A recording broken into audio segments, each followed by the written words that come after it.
गीता ज्ञानदाता, वेद ज्ञानदाता, कुरान शरीफ के ज्ञानदाता, बाइबल के ज्ञानदाता की पूजा करें जो अन्य देवता है, अन्य प्रभु है, अन्य स्वामी है, वो कुल मालिक नहीं है, वो अल्लाह ताला नहीं है, वो कंप्लीट गॉड नहीं है। उस कंप्लीट गॉड की जानकारी इस दास के पास है।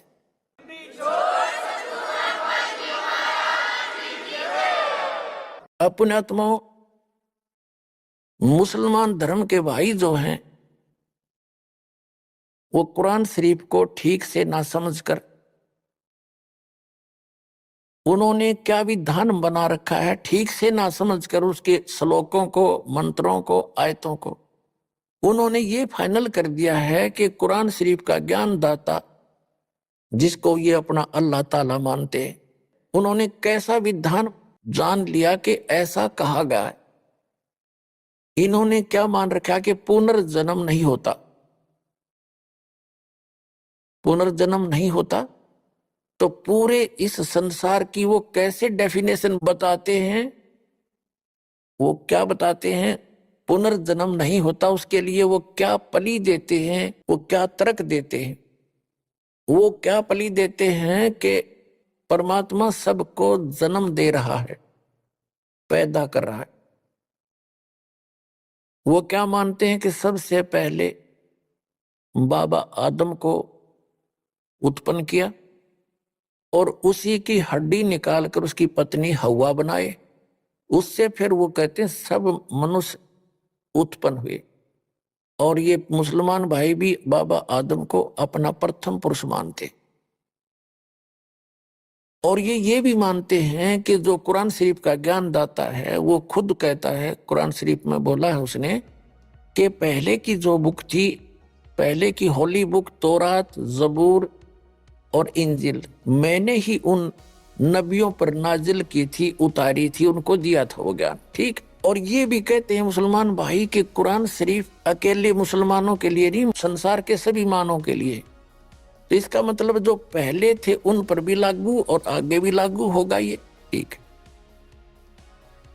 अब पुनर्जन्म के बारे में वो नहीं मानते। वो क्या कहते हैं कि एक बार आप पैदा होगे, आपकी मृत्यु जैसी भी उस भगवान ने कर रखी है निर्धारित, वो हो जाएगी।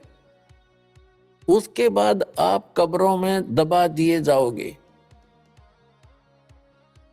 ठीक है। और जब कयामत आवेगी, यानी कयामत माने महाप्रलय होगी, पृथ्वी भी नहीं रहेगी, सारा कुछ नाश हो जाएगा, आकाश भी नहीं रहेगा। उस समय आप सभी को उन कब्रों से निकाला जाएगा और फिर जीवित किया जाएगा। जिन्होंने कुरान शरीफ के ज्ञानदाता की आज्ञा का पालन किया और उसके अनुसार भक्ति साधना उपासना करते रहे, वो तो जाएंगे जन्नत में। और जिन्होंने आज्ञा का पालन नहीं किया, जो विमुख रहे और बकवाद करते रहे, वो जाएंगे नरक में। स्वर्ग को कहते हैं वो जन्नत यानी बहिश्त, और नरक को कहते हैं दोजक। तो सदा के लिए फिर कोई जन्म नहीं होगा, इनका मानना है। किनका? मुसलमान भाइयों का। ये दोष मुसलमान भाइयों का नहीं है, उनके कुरान शरीफ के पढ़कर सुनाने वालों की गलती रही है, वो समझ नहीं सके। जैसे पवित्र बाइबल के अंदर जो वर्णन है, परमात्मा निराकार है, उसको स्पष्ट लिखा है प्रथम ही उत्पत्ति में, और आज तक सब उसको निराकार बता रहे। तो वो उस ईसाई धर्म और यहूदी धर्म के व्यक्तियों का दोष नहीं है, उसके पढ़ने वालों की त्रुटि है। ऐसे ही गीता जी के अंदर जो वर्णन है, ये श्री कृष्ण जी को सुप्रीम पावर मान रहे थे। गीता जी के जो अनुवाद करता और इसके विवेचन करता, इस पर प्रवचन करता हमारे हिंदू धर्म के आचार्य और शंकराचार्य, संत, महंत और मंडलेश्वर, इनको कख भी पता नहीं था। तो ये दोष हिंदू धर्म के व्यक्तियों का नहीं, ये दोष उन नीम हकीम गुरुओं का जो समझ नहीं सके इस पवित्र ग्रंथ के रहस्य को। इसी प्रकार ये कुरान शरीफ के अंदर जो गूढ़ रहस्य उसको ना समझकर जो मुसलमान धर्म के सभी लोग भ्रमित हैं, वो उनका दोष नहीं है, वो उन मुल्ला और काजियों का है जो उनको समझ नहीं सके, ढंग से समझा नहीं सके। अब इन्होंने तो फाइनल कर दिया कि जो जन्म ईब ताप का हो गया और मृत्यु हो जाएगी, कब्र में दबा दिए बस, उसके बाद कभी कयामत आवेगी, आखिरत आवेगी। आखिरत माने अंत आवेगा, तो उस समय सबको एक वचन से वो अल्लाह जीवित कर देगा, और फिर स्वर्ग में जाने वाले स्वर्ग में जाओ, नरक में जाने वाले नरक में, फाइनल कर दिया, फिर कभी कुछ नहीं होगा। ये मानना है मुसलमान धर्म के व्यक्तियों का। पहले भी नहीं हुआ ऐसा, एक ही बार होगा, यू फाइनल है इनका।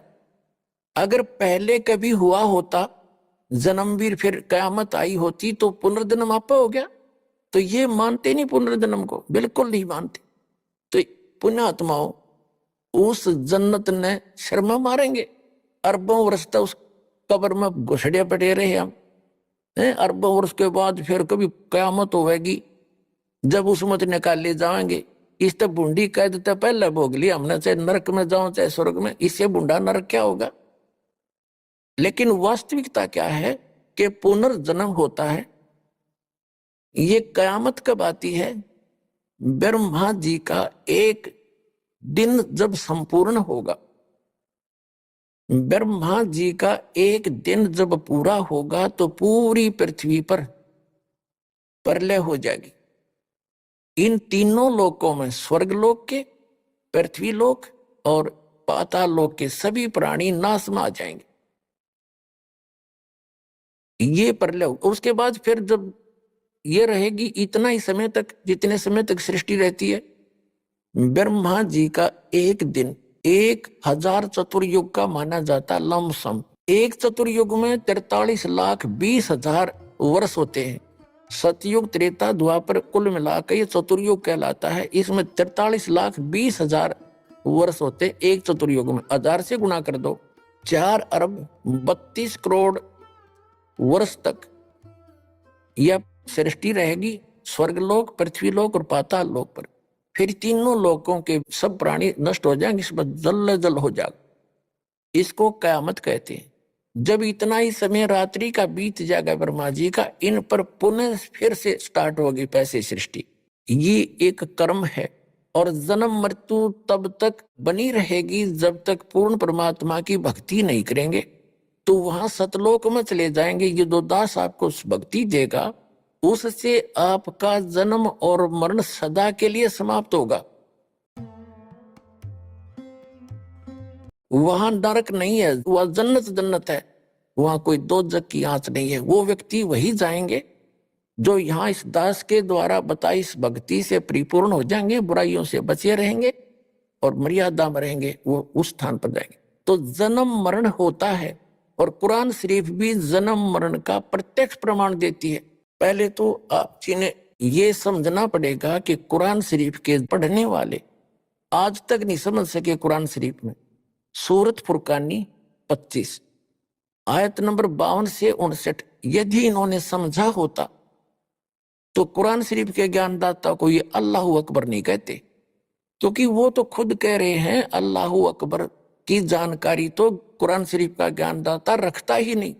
एक बार आपको रूबरू करते हैं, ये देखिएगा पवित्र कुरान शरीफ